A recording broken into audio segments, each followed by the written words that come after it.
Спасибо большое, Рия, спасибо всем. Мне спросили здесь, если вспомню первый имейл, вот заказ был лекцию по поводу гаражей. И это очень интересная тема, но довольно узкая. И я предлагал расширить обсуждение проблем гаражей и говорить об отношении архитекторов с авто в 20 веке. И, как вы видите, немножко в 21 веке, как архитекторы смотрели на машины, что они взяли из конструктивности машины, как они меняли облик их архитектуру в отношении с машинами, как они работали на уровне городов с точки зрения движения машин, как они наконец строили тоже, это верно, строили здания для машин, гаражи и тоже гибридические постройки, где жилье, офисы или другие функции живут вместе с машинами. Вот что я сегодня, мне сегодня хотелось предлагать вам. И я начинаю с этим фото известного дома Корбюзье, парижского архитектора, дом Вилла Стайн, который он построил в 1926 году около Парижа. И вы видите на первом плане машину. И для меня это очень интересно, это интересный снимок, потому что Корбюзье сам выбрал снимок, он публиковал сам этот снимок в полном сочинении его работ. И ему очень хотелось показать машину, которую он имел. Это машина Avion Voisin C12. Это была известная и очень дорогая машина, которая, например, была у короля Марокко, у актрисы и певцы Жозефин Бейкер. Корбюзье имел экземпляр этой машины, и его машина теперь, это анекдот, но она находится в коллекции фонда Нормана Фостера в Мадриде. Интересно. Другое фото. Мы видим другое здание и еще машина Корбюзье. Это значит, что всех фото его постройки конца 20-х он показывает машину. И это, по-моему, это знак его интереса к машине. Об этом я дальше поговорю. Архитектор хотел быть в курсе современности, и он показал, что у него была самая современная машина. Очень интересно, что теперь это только идея. Но очень интересно видеть, что мы здесь. Я не знаю, как вы чувствуете, как у вас впечатление, но интересно, что постройки 20-х современные теперь, чем машина 20-х. Машина устарела, а постройки совсем довольно меньше. Хорошо? Вот. Машины как сказать, появились в последнем десятилетии 19 века, и уже сначала художники сделали соображения этих машин. Это важно для меня сказать теперь, и я вернусь к этой тематике попозже, что машина это не только технический предмет, это не только продукт промышленности, это тоже кусок культуры. Сначала развивалась культура машин. Машина имеет роль в литературе, в искусстве, в кино. Кино современных машин. Они практически параллельно появились. И это очень важно, вы знаете, из истории кино, искусства, как машина играет роль в кино. Я тоже об этом еще поговорю. Очень важно видеть, что машина в центре речи первого радикального авангарда 20 века, футуристы. И здесь я вам читаю кусок цитат Маринетти, первого манифеста футуризма 1909 года, который он публиковал по-французски в Париже. Он писал, между других высказаний, мы утверждаем, что великолепие мира обогатилось новой красоты скорости. Конечная машина, капот которой, как огнедышащие змеи, украшают большие трубы, ревущая машина, мотор которой работает как на крупной картечи, она прекраснее, чем статуя Ники Саво-Франциской из Лувра, которую вы видите здесь. Мы хотим воспеть человека у руля машины, который метает копья своего духа над землей по ее орбите. Это очень важно, что современное искусство практически родилось в атмосфере восхищения машины. Это, например, очень интересно читать Маринетти, что Маринетти говорят по поводу руля. Эта идея руля будет очень важна. Она, например, один из первых журналов бельгийского авангарда этого периода называется «Au volant», «За рулем», как русский журнал 20-х и 30-х и нынешний журнал. Очень важно видеть, что другие футуристы, как, например, Умберто Боччони, тоже писали о красоте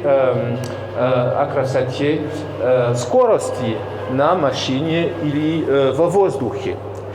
Другой, да, вы видите здесь, и, к сожалению, освещение довольно плохое. Это здесь очень бурные краски, которые мы не видим. Луиджи Руссоло был один из первых футуристических художников. И вы видите, как он соображал на картине движение вперед машины. Это идея, что машина – это не статическая машина, но это не статический объект, но это динамический объект, имеет большое значение даже для архитектуры, как мы увидим. Ну, вот Руссоло и машина. В Германии этого времени до Первой мировой войны развивалось очень важное движение. Это движение называлось Deutscher Werkbund. Это был союз художников, промышленных лидеров, чтобы менять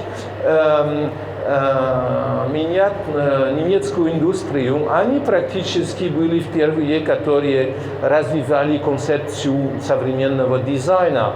И в 1914 году Werkbund сделал очень важную выставку в городе Кельна в Германии, где и публиковали этот ежегодник по поводу движения, verkehr вообще, движения людей, движения денег, движения экономики.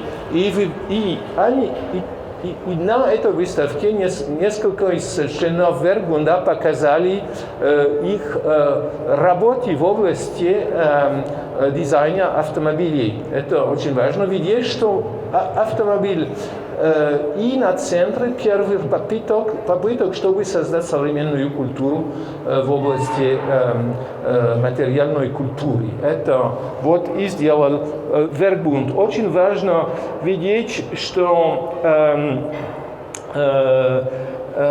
есть практически националистический подход к вопросу машины, который, по-моему, очень интересный. Это был длинный, это был очень долгий семинар, если я старался все читать, но это очень интересно, например, читать, что пишут в ежегоднике Werkbunda, что автомобиль еще не господствовал над гегемонией коровники, что еще весь язык автомобильный еще зависит от лошадей. 10 ЛС, вы знаете, чтобы оценить мощность двигателя. И они развивают эту идею, что машина еще не господствовала, не шла дальше, чем лошади. И есть очень интересная дискуссия, если сможете читать эту книгу по-немецки, о национальном характере в области дизайна машин. Идея, что у американцев нет художественных идей, что американские машины только развиваются на уровне экономики, что англичане хотят образ, который отойдет от спорта, и что только северные народы, немцы, может быть, смогут делать хорошие, успешные машины. Интересно, что архитекторы, в начале 20-х была дискуссия развивалась дальше во Франции, и те теоретики, которые подготовили большую выставку декоративных искусств 1925 года, где Константин Меликов участвовал, они развивали новые идеи по поводу машин. Например, идея, что здоровый подход не был бы имитация кучек. И вы видите, например, известная гравюра XVIII века, который показывает из трактата по поводу деревянных работ, трактат, который покажет, что было куча в этих днях. И все критики говорят, что нельзя отойти от кучек, чтобы придумать машины. И когда мы видим первые попытки архитекторов в области дизайна машин, это ясно, что они не бросили идею кучек. Это проект известного австрийского архитектора Ольбрих, который работал для как по-русски гранд-дюк, для герцога из Хессе-Дармштадт, и для него построил городок в Дармштадте, но тоже работал для фирмы Opel в этих годах.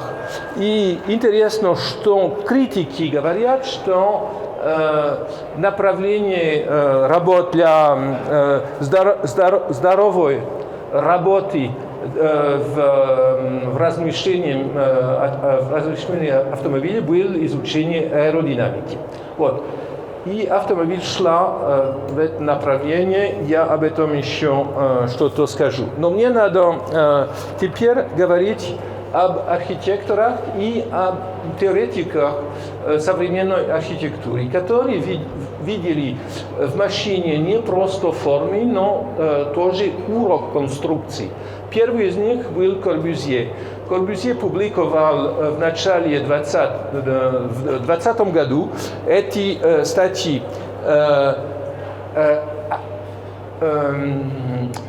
очи, не видящие корабля, очень невидящие самолеты и очень невидящие машины. И он сказал архитекторам, что они должны были дальше смотреть машины и не только архитектуру классики. Это вещи, конечно, сложнее в этой книге к архитектуре или к новой архитектуре. Это самая важная книга Корбюзье. И это странно, что по-русски еще не перевели, потому что есть, может быть, 40 переводов, а по-русски нету. Это была большая книга. Эту книгу читали все важные советские архитекторы и даже лидеры культуры, советской культуры, но еще по-русски нельзя читать. И это интересная книга, потому что кроме машин еще Корбюзье показывает иллюстрации, например, Парфенона. Но провокация лежит в этих странах, когда он показывает вместе Парфенон и автомобиль. Это был большой скандал. Корбюзье тогда говорил, что дом был машина для жилья, и он показал, что было отношение между качеством формы Парфенона и качеством формы автомобиля. Что была и в Парфеноне, и в машине идея стандарта, художественный стандарт или промышленный стандарт, и что надо было их вместе смотреть, чтобы развивать новую архитектуру. Интересно тоже видеть направо, что он показывает. Maison en série, массовая продукция домов, и иллюстрация – это не дом, это не стройка, это машина. И он объясняет, что машина – это не только машина, это тоже промышленный продукт промышленности. И из опыта машинной промышленности можно изучать много, чтобы произвести дома. Например, интересная идея – это что люди могут войти в машине, это он очень точно описывает процесс. Люди могут войти в машину через очень узких дверей. И он говорит, вот этот урок надо изучать, чтобы построить минимальные дома для всех. Дом становится очень важная точка для развития нового мышления в области архитектуры.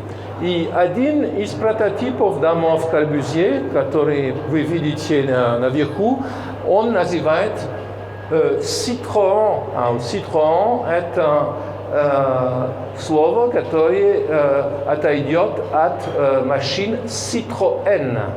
Это очень ясно показывает инспирацию его проектов. И внизу вы видите его скандалозный проект для перестройки или разрушения Парижа, известный план Voisin 25 года. Это был очень влиятельный проект, который он дальше продолжал, например, в его плане для Москвы. Этот план спонсировал Voisin, у которого было производство машин. Это значит, что у Корбюзье было узкое отношение не только с машинами, но только с теми, которые производили машины. Теперь в Германию. В Германию очень надо тоже отметить, что радикальные архитекторы, например, те, которые публиковали журнал G, среди них был архитектор Людвиг Mies van der Rohe, они тоже работали и тоже изучали урок машин. Вы видите здесь, это аэродинамическая машина Румплера, в которой они ведут будущее машин. Это дискуссия, в которой участвует Mies van der Rohe, что вы знаете о машине будущего. И это еще одна дискуссия здесь. Это критика немецких машин, у которых я ищу, да, русские слова, у которых радиатор точечный, и не как оно должно быть с точки зрения техники.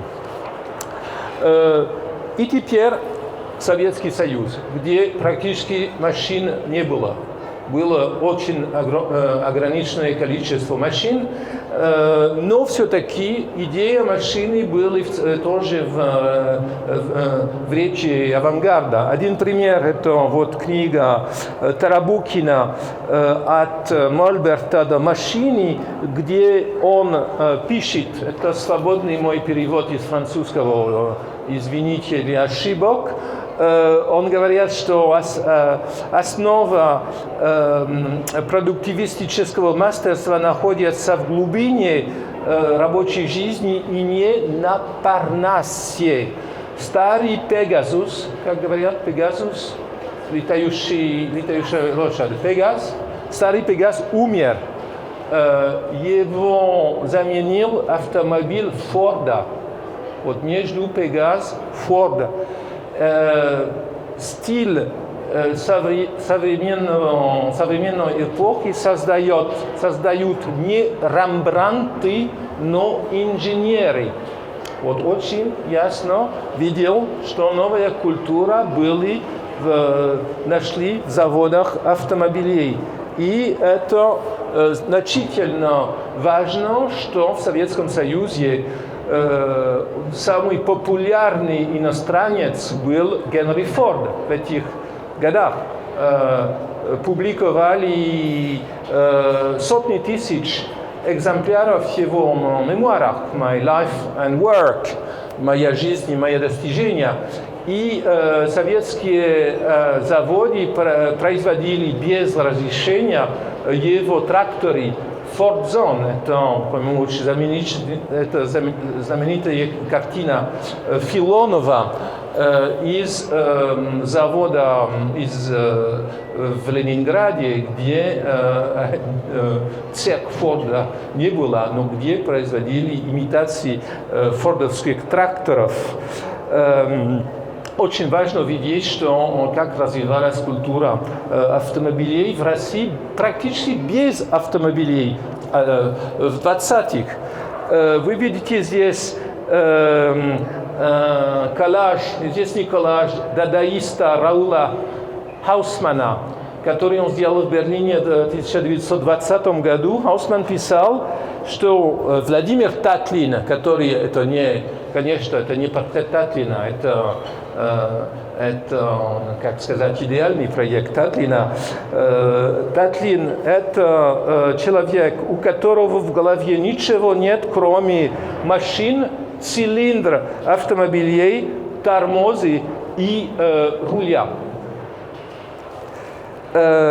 И дальше в советской культуре развивала религия машин, даже в литературе. Это, по-моему, очень интересно. Может быть, теперь эту книгу забыли, но это была очень интересная книга Ильи Эренбурга, который долгое время жил на Западе в 20-х. 10 ЛС, книга, которую, во-первых, публиковали в Германии и потом в Советском Союзе в 1931 году. Вернусь к архитектуре. И это самая, может быть, влиятельная, важная книга в советской архитектуре в 20-х. Это книга Моисея Гинзбурга «Стиль и эпоха». Вы налево видите проект обложки, суперобложки, который сделал Александр Веснин. И направо страницу книги Гинзбурга, где он иллюстрирует паровоз. И очень интересно читать, это второй цитат, немножко длинный цитат, но он вам покажет, что Гинзбург имел в виду. Он не имел в виду показать только формы машины, не только методику конструкции машин. Это будет тема конструктивистов. Как вы знаете, конструктивисты не были люди, которые тоже только интересовались проблемах строительства. У них была религия конструкторов, инженеров. И Гинзбург пишет, когда под иллюстрацией паровоза какой-либо паровоз, мотор или локомотив получают свой смысл и завершение в зависимости от направления своего движения.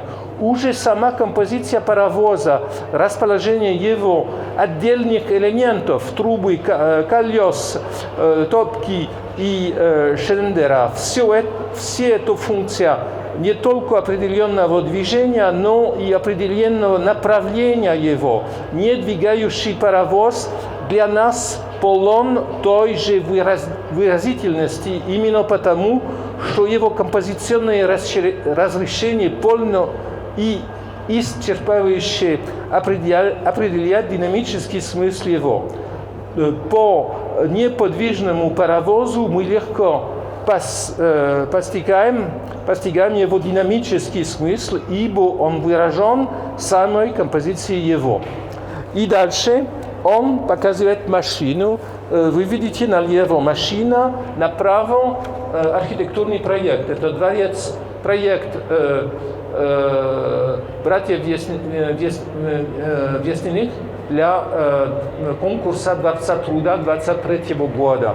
И он пишет, интересно, он пишет, что для движения машины вполне определяется его конструкцией, сущностью ее организма. Следовательно, легко может быть домышлена нами ось этого движения. Это важное понятие здесь, это ось. Ось этого движения – та идеальная линия, в которой стремится равнодействующая динамические сил машины. Однако для нас становится особенно важным и значительным то, что ось этого движения расположена почти всегда вне машины. Вы видите эту линию. Иначе не был бы обусловлен эффект ее поступательного движения. Очень важно здесь видеть эта идея, что машина идет в направлении оси, и это динамически, как он писал по поводу паровоза. И он развивает эту идею в области архитектуры. В проекте Вестниных есть динамика, потому что у этого проекта есть внешняя ось. По-моему, это очень важное мышление. Это значит, что машина, еще раз, был очень сложный объект инспирации для всех этих архитекторов. Вот. И архитекторы тоже, это второй момент. Мы уже видели довольно слабый проект бедного Ольбриха, который еще не понял, что же была машина. Машина была еще абстрактный объект, если мы читаем очень интересные интерпретации французского философа Жорж Симондон, который писал знаменитую теорию технических предметов, du mode d'existence des objets techniques. Симондон пишет, что машина сначала абстрактна, потому что она сделана из отдельных элементов, и с развитием машин она становится конкретнее, и она становится органичнее. Вы видите здесь проекты Гропиуса. Интересно, что Гропиус себя представляет у машины типа Адлера между 30 и 33 года он рисует 6 типов машин для Адлер. Видите, это крупная немецкая машина, люксовая машина. Корбюзье наоборот. Он тоже представляется, вы видите, наверху перед машиной. Типично. И он будет все время в этих временах попробовать развивать отношения с конструкторами машин, с Citroën, с Renault, Peugeot, даже с Fiat. Интересно, что когда он посетил завод Fiat в Турине в 1934 году, он спросил Fiat ему подарить машину, говоря, я буду лучший инструмент пропаганды для вас. Но Fiat ничего его не подарил. Вы видите вверху самое важное. Корбюзье в 1936 году развивал проект автомобиля. Он его звал «Машина минимум», и это был совсем другой тип машины, чем его личная машина наверху. Это была компактная машина для дешевой машины. Вы видите, куда она вела. Она вела в известную машину Citroën, так называемую 2 chevaux, прототип от которого был показан в 1939 году. Это будет очень популярная машина после Второй мировой войны. Но она развивается тоже из работ Корбюзье, из работ всех этих людей, которые придумали машину совсем по-другому. Другой, совсем наоборот, совсем в контрасте с идеями других парижских архитекторов. Вы видите здесь довольно красивый проект архитектора Pingusson. Pingusson был один из самых известных модернистов в Париже. Вы видите, что его машина Uniblok, это очень крепкая, очень большая, очень мощная машина, которая это не популярная машина. Наоборот, работа конструктора и архитектора Жан Пруве очень интересна. Пруве не был архитектор по образованию, не был инженер, но он был кузнец. И он работал у него в мастерской, делая металлические элементы для построек современных парижских архитекторов. И он взял из опыта машины новые идеи. Вы видите налево известная машина, это другая машина Citroën, тракцион avant от 30-х. Это была очень интересная машина, потому что она интегрировала шасси и тело. Шасси и тело, до этого были отдельные элементы, но здесь тело участвовал в креплении структуры всей машины. И он сделал эксперимент. Я, к сожалению, не нашел фото этого эксперимента, чтобы показать, что эта машина, что такие машины были очень крепкие, очень жесткие. Он выбросил машину из горы вниз и показал, что машина практически не страдала от этого, потому что она была очень компактная и потому что тело даст возможность сопротивления. И направо вы видите эскиз Пруве из его лекций. Когда был студент, я слушал эти лекции в Париже, где он показал все особенности продукции машин. Пруве в середине 50-х развивал из опыта машин этот проект небольшого дома. Это был очень дешевый дом для самых бедных семей во Франции в 50-х. И вы видите, как эта машина была сделана. Вы видите, этот дом был сделан как машина. Вы видите, что санузел и кухня – это цилиндр направо, который похож на двигатель машины. И этот узел можно произвести на фабрике и взять на стройку, где все очень быстро, в срок 24 часов может быть построен. построено. Что это идея взять из машины это разделение между двигателем и телом и остальные элементы, и из этого построить дешевую и хорошую архитектуру. Другие идеи развиваются в Америке в 30-х. Это идея аэродинамизма, идеи, которые отходят из опыта авиации. И это интересно узнать, например, что эта трехколесная машина инженера Buckminster Fuller, она была и машина, и она могла стать кабину самолета. Была идея использовать тоже машину как часть самолета.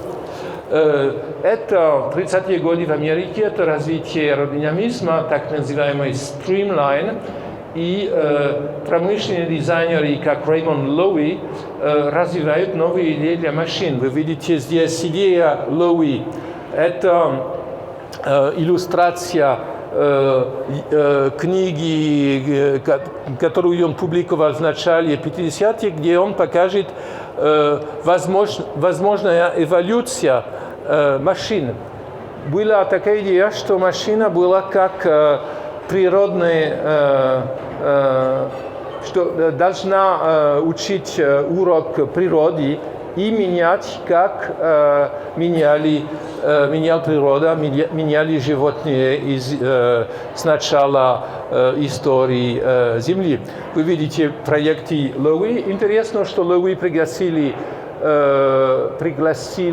в Советский Союз в 70-х, чтобы чтобы рисовать новый автомобиль «Москвич» из завода «Зила». Отношения Лоуи между Лоуи и Советского Союза очень интересно и мало знают. Лоуи, самая известная машина Лоуи был этот Studebaker из 50-х. Здесь развивается другая идея. Это была совсем полная тематика. Это идея отношения дизайна с рынком. Идея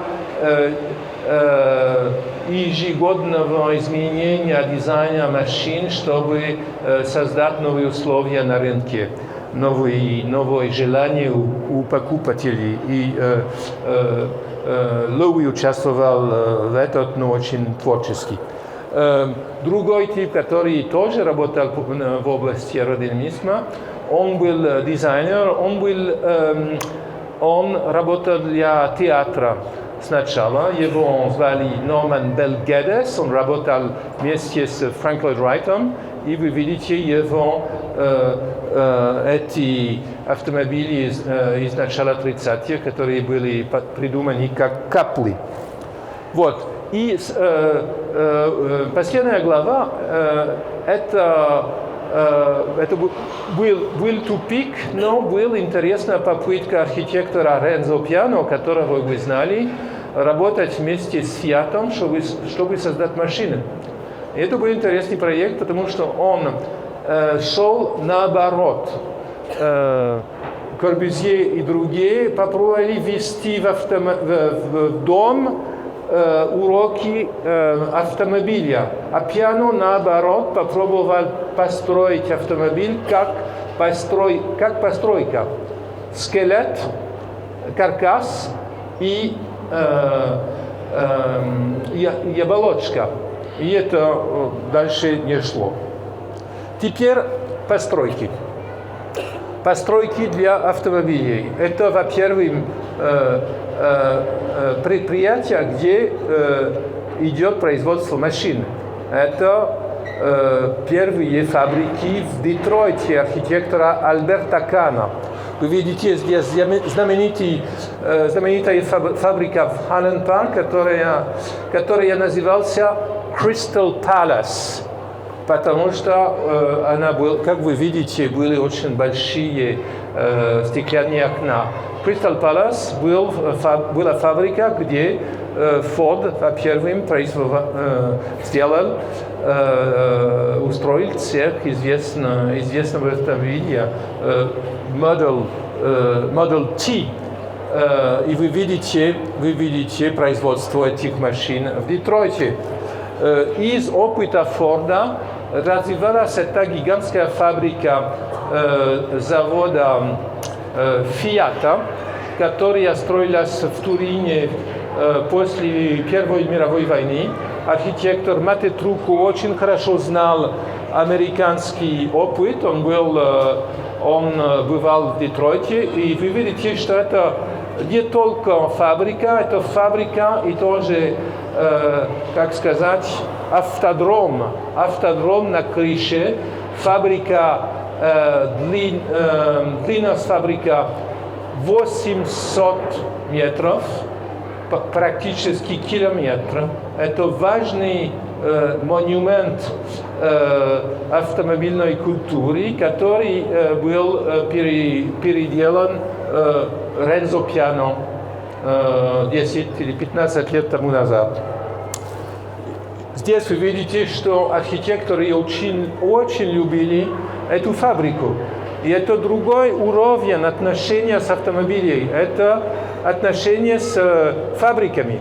Здесь вы видите налево завод Фиата в журнале Corbusier Esprit Nouveau, Новый дух, и в книге к новой архитектуре в 23 году. И направо вы видите, что Гинзбург, который очень хорошо знал Италию, потому что он учился в Милане, в академии в Милане. Он тоже иллюстрировал фабрику Fiat в его книге, но он был очень осторожен и взял другое фото. Это было интересно дальше рассказать о фабриках и о судьбе автомобильных фабрик в Советском Союзе. Альберт Kahn, который построил знаменитые фабрики Форда и General Motors в Детройте, пригласили в Советский Союз, чтобы построить гигантскую фабрику в Нижнем Новгороде, известная фабрика ГАЗ. И Kahn непосредственно построил 3 фабрики в Советском Союзе и создал проектное бюро, которое построит больше 500 фабрик. Но это другая история. Это история американизма в Советском Союзе, о которой я теперь пишу книгу и подготовлю выставку. Вы об этом все узнаете через 2 года, может быть. Сегодня я дальше говорю о гаражах. Гаражи родились вместе с автомобилями, и это начало отдельных построек для автомобилей. Это первый гараж, может быть, из железного бетона архитектора Перре, у которого работал Корбюзье. Вы видите этот бетонный классицизм фасада налево, и внутри видите, что проблемы движения машин не очень успешно решена. Вы видите эти краны, эти недвижущие мосты, это не очень хорошо работает, но это был важный этап. Автомобильные гаражи, и это только покажу вам пример гаражей для Citroën, архитектора Ravazé, стали монументами городов 20-х. Вы видите, например, наверху гараж в Лионе этого Ravazé. Это был настоящий центр, визуально-пространственный центр города. Эти гаражи стали храмами религии автомобилей в европейских городах. И в этом контексте начал работать архитектор этого гаража, Константин Мельников. Во-первых, в Париже. Константин Мельников провел 3 месяца в Париже в 1925 году. Как уже сказано, он был архитектор советского павильона на выставке декоративных искусств. И мы теперь еще точно, даже не точно, даже грубо не знаем, откуда он принял или почему он сам себе дал заказ для гаражей в Париже. Но он, когда был в Париже, рисовал 2 гаража.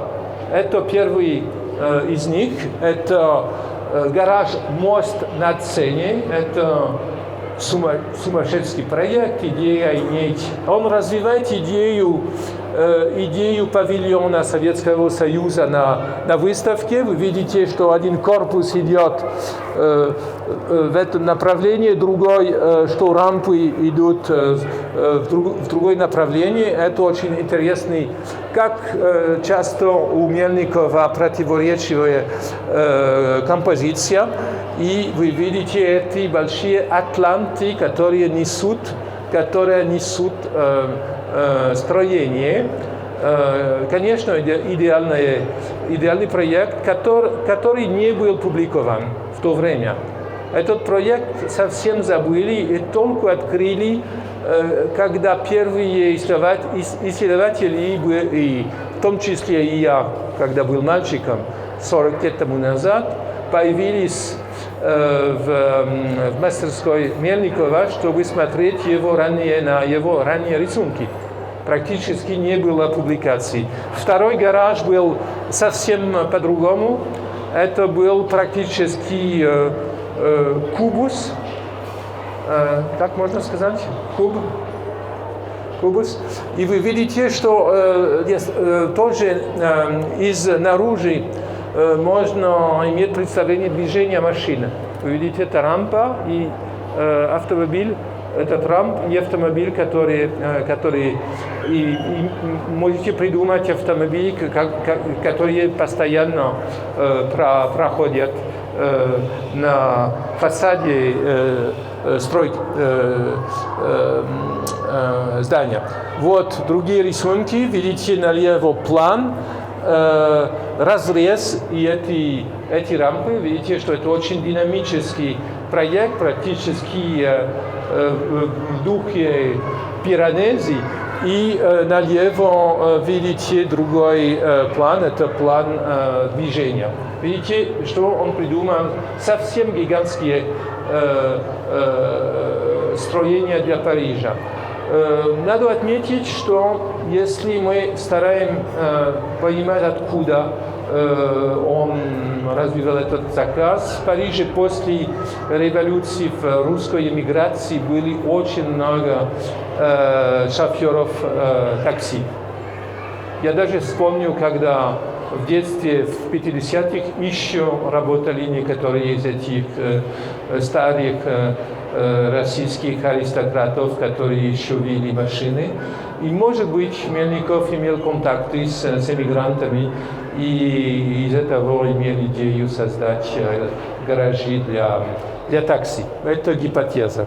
В Москве Мельников вернулся и построил 4 гаража в Москве. Это очень важно. Вы знаете, что Мельников построил 5 рабочих клубов, его собственный дом и 4 гаража. Это значительно много для 20-х.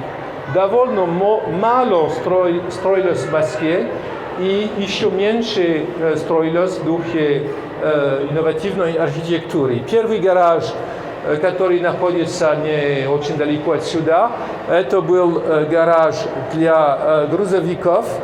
И вы видите план гаража. Это был полукруглый план и очень интересная металлическая структура по проекте знаменитого инженера Владимира Шухова, автор радиобашни на Шабловке. Шухов жил до 1939 года и создал после революции его бюро, стал мостом, и он работал с многими архитекторами этого времени. Вот очень интересный гараж. Вы видите фасад, это старое фото. Если говорить о себе, то фото я снял летом 1973 году. Мне было 24 года. Это был первый раз, когда я был в Москве, чтобы видеть постройки авангарда. Был фанатиком, если можно сказать. Я вот видел, вы видите, да, конечно, партия с народом. Это не очень модно сегодня. Может быть, это будет моднее завтра. Вы видите здесь этот дом, где мы находимся. Это второй гараж, который он построил для автобусов Leyland, которые советские купили в Англии. И вы видите план, это очень интересный план, это обыкновенный план, который даст впечатление динамики. И здесь фото этого времени с автобусами, и вы понимаете, как работал этот фасад. Форма была динамичная не только в общем плане, но даже в деталями фасада. Это был, я сказал бы, что довольно глупая коробка, но эта коробка имела очень странную форму, которая развивала идею динамики автобусов. Это вот внешний вид гаража до перестройки. Вы видите, как были стены. Это, по-моему, да, в конце прошлого века. И это, вот, трудно видеть, но это было очень темно. Это гараж еще с автобусами. Да, с полного разрушения по длинной крыше. Потому что крышу, которую вы теперь видите над вами, это новая крыша. Довольно хорошо сделана, но это новая крыша. Это значит, что археологический проект восстановления реставрации гаража был первым проектом разрушения. И потом я вспомню, что вместе с многими коллегами с Запада мы писали письмо мэру Москвы, господину Лужкову, чтобы защищать гараж как цель, не только как фасад. Третий гараж был гараж для туристов. И он находится недалеко отсюда.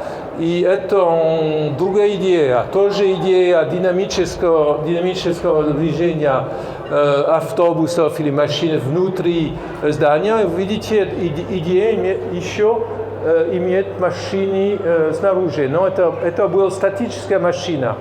Эта машина не имела право двигаться. Это был только орнамент.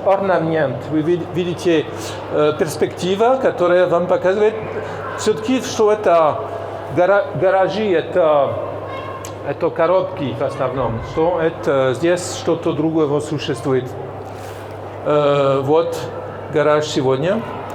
Не в очень хорошем состоянии, но все-таки стоит. И самый странный из его гаражей – это гараж для Газплана, который он построил в 1936 году. Это была самая последняя постройка в жизни Мельникова, потому что после 1936 года он дальше не смог работать в условиях так называемого социализма. Его не разрешили построить. Он жил еще практически 40 лет без работы как архитектор. И вы здесь видите этот очень интересный гараж. Идея круглого движения машин. В проекте первоначальная идея была иметь машину здесь, на этом месте. вы видите, что идеи, совсем радикальные идеи парижских проектов он развивал немножко тоньше, немножко мягче для Москвы. Вот этот гараж, который еще стоит в городе и будет стать. Вот работа Мельникова. Другая проблема, и я буду еще говорить о гаражах, но это интересно видеть, как архитекторы работают с машинами, как машины меняют облик здания. Еще раз Корбюзье, знаменитая вилла Савуа около Парижа, это был дом была дача для очень богатого директора страхования Савуа, страхование, которое еще существует сегодня. И интересно видеть план. Вы видите план первого этажа, и вы видите идею, что сам план позволяет движение машин. Машины входят под домом и потом идут в гараж. Сам структура плана имеет отношение с машиной. И это для меня параллельно к этим планам XVIII века, которые вы видите. Один пример направо, это особняк, парижский особняк XVIII века, где двор тоже имеет форму движения кучек. Другой пример Корбюзье, это один из его первых домов недалеко от его родного города Ла Шот-Фон в Швейцарии. Вы видите, как весь вход дома определен графикой движения машины. Вот. Другой тип отношений постройки машин можно найти в американских городах. Это был, я смог бы читать вам цикл лекций по поводу этого. Но только один пример из Лос-Анджелеса. Это важный момент, когда например, здесь магазины, универсальные магазины не имеют только фасада на улице, и где главный вход магазина больше не находится на улице, но на задней стороне у паркинга. Вот это, вы видите, здесь первый пример таких универсальных магазинов в Лос-Анджелесе из 1940 года. Идея развития гаражей в городе вела к довольно экстремных решениям. Одна идея была просто копать гаражи. Это один парижский пример 20-х. Под землей гигантская постройка. Это ничего не сделано, но это было начало подземных идей подземных гаражей. Наоборот, гараж Инвиер, воздушные гаражи развивали тоже в Америке на небольшом масштабе. Это пример Чикаго. Это очень, вы видите, идея создать вертикального паркинга. И вы видите на фото пример, который значительно меньше. Здесь интересный экстремный пример, очень радикальный пример. Это небоскреб из Чикаго 25 года, где 40 этажей работает как гараж. 40 этажей. И вы видите, вы ничего не видите. Вы видите, что и с точки зрения архитектуры, внешней архитектуры ничего не видно. Рассказ этого здания можно найти в учебниках гаражной архитектуры, так и существует. Но верите мне, 40 этажей машин. Интересно развитие отношения между в отдельных постройках между частей гаража и других частей постройки. Это для меня очень интересный пример. Экзотический гараж из города Буэнос-Айрес в Аргентине. И вы видите главный фасад. Это монументальный фасад. Это фасад с офисами. Это главный вход. Это очень довольно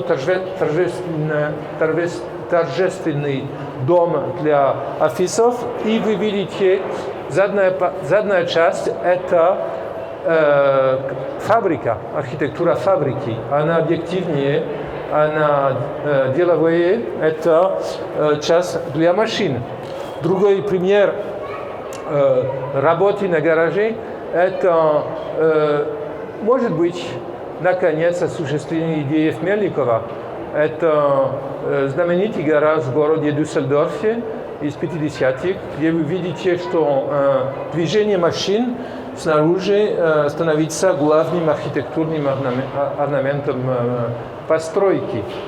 И в эпохе брутализма в Западной Европе еще строили такие гаражи, которые стали центрами провинциальных городов. Это английский пример.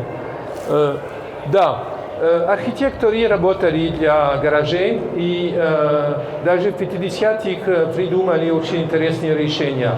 Этот план города Филадельфии, знаменитого архитектора Луис Кан, вы видите, как он придумает весь план города с точки зрения движения. Город работает как система рек и гавани.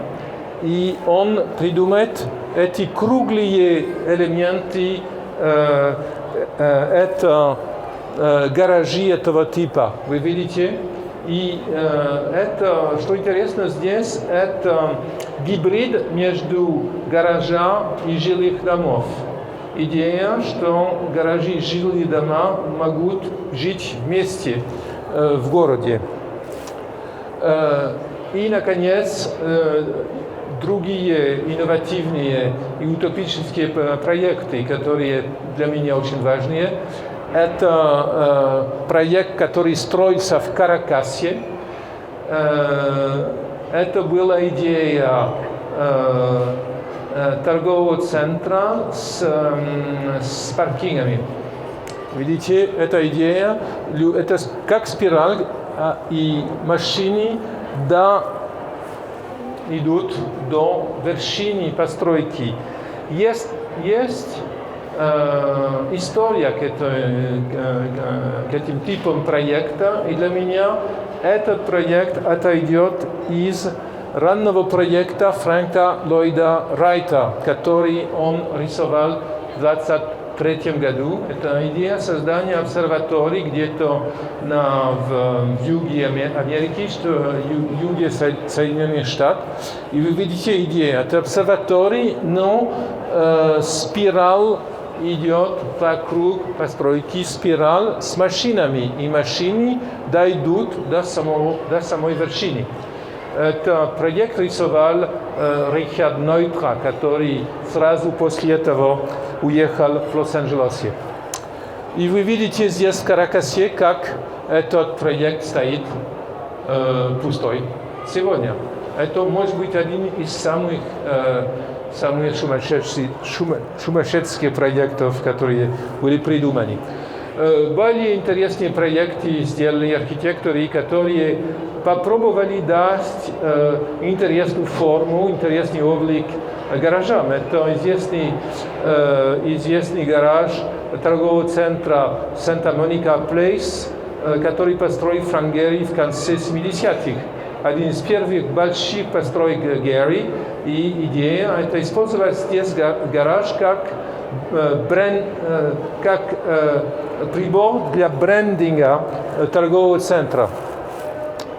И, наконец, по-моему, самый интересный современный проект в области архитектуры гаражей – это постройка Херцога и де Морона в Майами-Бич.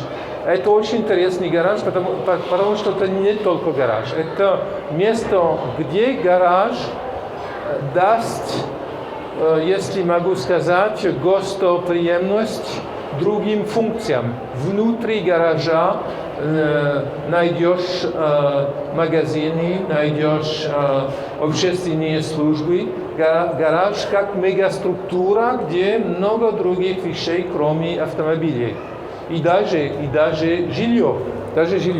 Вот ночный вид, вот деталь, вы видите, где машины находятся, и вы тоже видите, что расстояние, что высота этажей по-разному, и это позволяет включить внутри другие типы помещений.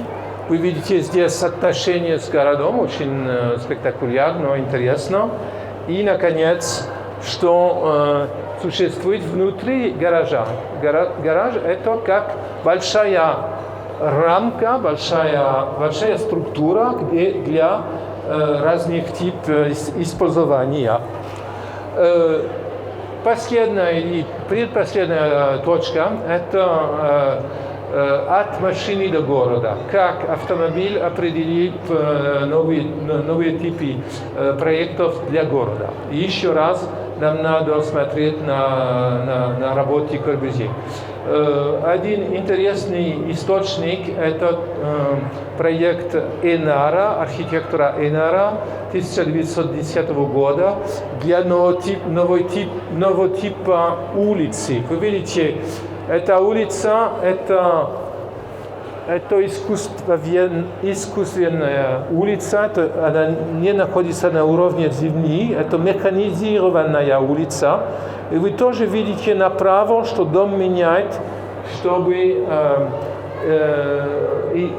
что в подвале дома находятся машины. И даже эти странные вертолеты, которые придумал Энар.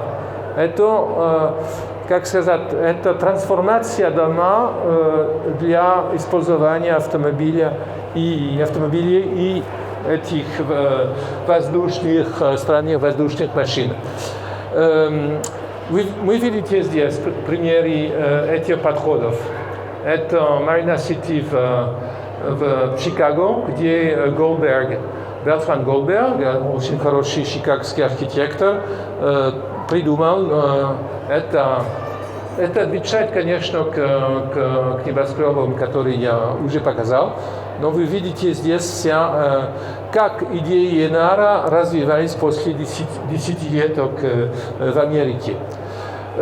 Тоже интересная идея, это идея архиграмма британских утопистов, создать структуры, где люди жили бы мирно с машинами.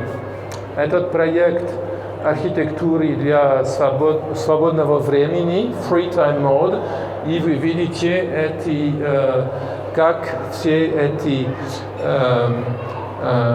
люди живут вместе, вот имеют участок, не только на уровне земли, но участок в воздухе, и могут спокойно жить с этими приборами. В области обыкновенного жилья это один французский проект архитектора Seigneur. Идея это вы лучше, может быть, видите направо. Это идея не иметь общую парковку, но вести машины на уровне квартир. Очень много придумают, очень много идей развивают по поводу этого отношения между парковкой и жилья. И, например, наконец, на уровне города. Еще проект Энара, которого очень хорошо знали, кстати, в 30-х в этой стране. Вы видите здесь идея создать новые типы перекресток в городах, например, Парижа, где машины и пешеходы живут на разных уровнях. Это было один из первых проектов с этими идеями. И эти идеи вошли в проекты в радикальные проекты Корбюзье. Его проект современного города 22 года, где город, вы видите разные уровни города, движения. Вы видите здесь идея использования магистралей, это первые городские автострады, которые придумали теоретически еще в 1922 году. Но еще город, я вам покажу эту знаменитую перспективу. Вы видите, что улица, дорога и дома отдельно. Здесь следующий проект, это, может быть, самый радикальный и утопический проект с точки зрения использования машины. Это проект Корбюзье для города Алжира 1932 года. В Алжире очень интересный ландшафт, очень есть разница уровня между верхом города и нижней части типа 100 метров.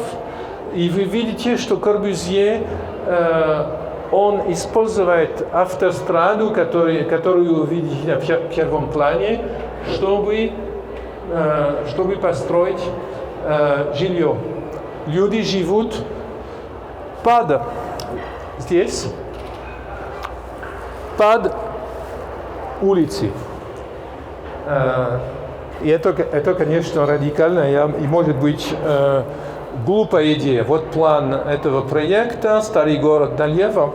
И вот что меня интересует, это не только люди, которые живут под автострадой, но это тоже композиция, которая развивается из воспринимания пространства из машин. И это другая и последняя архитектурная тема. Как машина позволяла новый тип восприятия городского пространства. И это понимал Корбюзье здесь, в проекте Алжира. Он до этих проектов придумал восприятие города с точки зрения пешехода, медленного пешехода. Но когда путешествуешь по городе за рулем, все, конечно, по-разному. Здесь за рулем мне хотелось показать вам очень короткий советский экскурс. Развитие автомобильной культуры был вопрос в раннем Советском Союзе. Вот очень важный человек, Оболенский, который путешествовал в Америке и был сторонник автомобилизации СССР. Он сказал, что без автомобилизации СССР социализм не будет. И он писал в газете «Правде», потом как брошюра, это очень интересный текст, «Американский автомобиль или российская телега». И его идеей была основа для работ. Он участвовал в движении для автомобилизации, у которого был главный орган, журнал «За рулем», который создал известный журналист Михаил Кольцов, который имел большую роль в раннем Советском Союзе в публицистике и еще в других областях. Вот направо, как Кольцов, которого расстреляли в 1939 году, расстреляли этого парня, Михаил Ахитович, он был социолог и сторонник автомобилизации и дезурбанизации всей страны. И его идеи отошли от речи Оболенского. Очень важно видеть, что русские самые экстремные идеи авангарда с точки зрения урбанистики, которые развивались сначала с идеей плотного города, у Пастернака, например, налево, были эти идеи децентрализации, они были придуманы в атмосфере религии автомобилизации. Вы видите здесь известный проект Архитовича и его друзей среди архитекторов ОСА, конструктивистической группы, для города Магнитогорска. Смотрите, города больше нету. Город исчез, и на месте города структура автомобильных дорог – это тотальная децентрализация города. Это была идея советских утопистов. И очень интересно следить, я об этом не буду говорить, но отношение между машиной и советской культурой и архитектурой имеет для меня большое значение. Вы знаете эту знаменитую картину Пименова. Идея, что новая Москва, то, конечно, в Москве было очень мало машин, но идея, что новая Москва была придумана на масштабе машины. Мне очень нравятся эти соображения новых машин послевоенных, потому что есть отношения между другой раз, когда я уже показал с людьми, как Корбюзье, между машиной и в этом случае силуэт города, высотки и победа. Это развитие архитектуры и дизайна параллельно идут. Еще другой и последний пример – это новая «Волга», новая машина газа и еще высотка. И вы видите, как в этом случае, наоборот, вы вспомните, что я сказал по поводу машины Корбюзье сначала. Это здесь, наоборот, машина современнее, чем архитектура. Вот.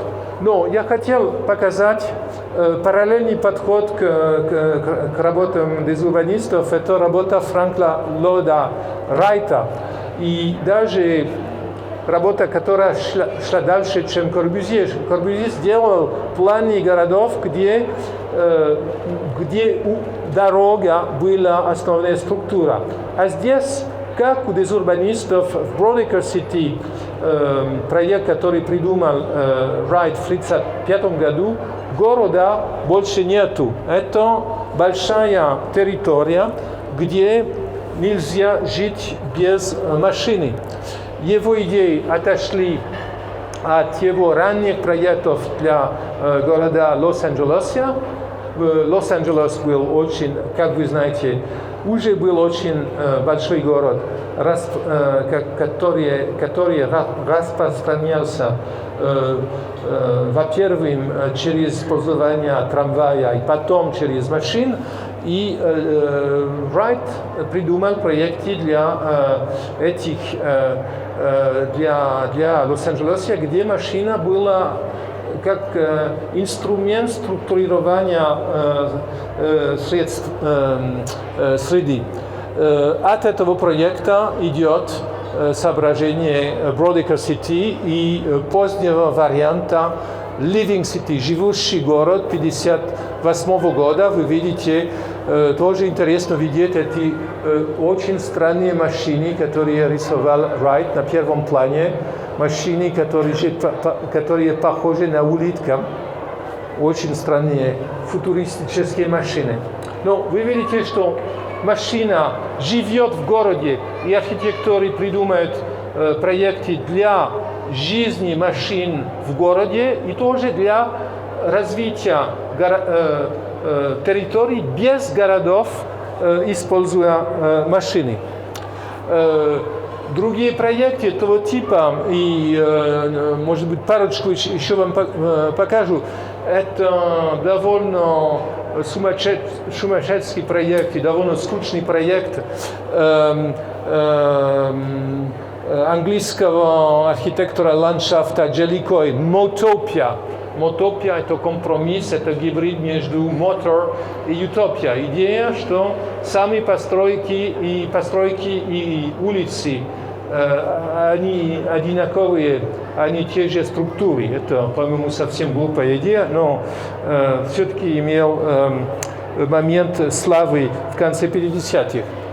И это идея, которая уже развивалась в начале 20 века, по-моему, Джеллико много взял у этого американского автора Чемблес, который придумал идею линейного города, которая была и это как и Корбюзье. Вы видите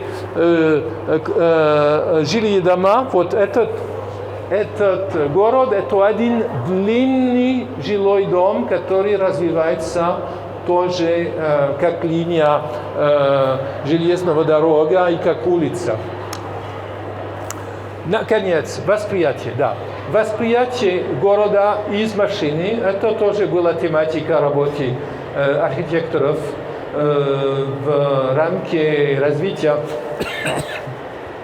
визуальной культуры в 60-х. Самый важный эксперимент был сделан в MIT и в Гарвардском университете архитектором Кевин Линч и его сотрудниками. И из этого он публиковал очень, по-моему, одну из самых красивых архитектурных книг прошлого века, The View from the Road, вид из дороги, где он не только публикует фотографии восприятия, но анализирует и предлагает методику, чтобы создать живописный опыт за рулем, когда из магистрали, из автострады создать интересный даже бурно, как сказать, стимулированный опыт. Вы видите, как он в центре, как он старается нотировать визуальные реакции, визуальные восприятия, и как он строит направо план восприятия. Это значит, что здесь дорога – это не только техническая вещь, это вещь это объект восприятия и человеческого опыта. И это дойдет до работы ландшафта Вентури в Лас-Вегасе в конце 60-х.